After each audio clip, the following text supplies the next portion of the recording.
Sabay-sabay nating ipanalangin ng mga asawa nating mahilig tayong gawing alipin. Daig pa ang imbestigador kung maghinala. Akala mo palagi kami masamang ginagawa. Tugumpo. Mga kapal ng inyong mukha, palagi na lang kayong tama. Pag sinuyo may milk tea pang kasama, hindi na kayo naawa.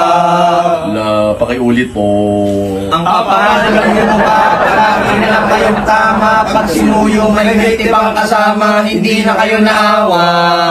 Lahat na pinagsilosan, wala lang natitirang babaeng kaibigan. Ultimo motor namin, pinag-iinitan na baka sa ibang babae daw pinahangkasan. Tugon po.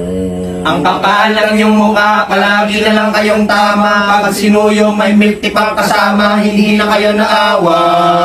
Pag kami nagpaalam naman ay agad pinapayagan. Payapa kaming alis na akala namin ay ayos lang. Pero pag uwi namin, nasa labas na ang aming damitan. Tugon po.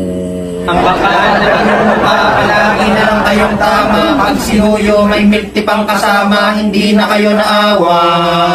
Sobra-sobrang bait mo kapag meron kaming uwing pera. Garantisadong malaki ang buka. Pero pag wala kami pera, bukod sa mainit ang ulo mo, hindi man lang kami makasampa. Tugumpo. Ang kapal ng inyong mukha, palagi na lang kayong tama. Pag sinuyo may milk tea pang kasama, hindi na kayo naawa.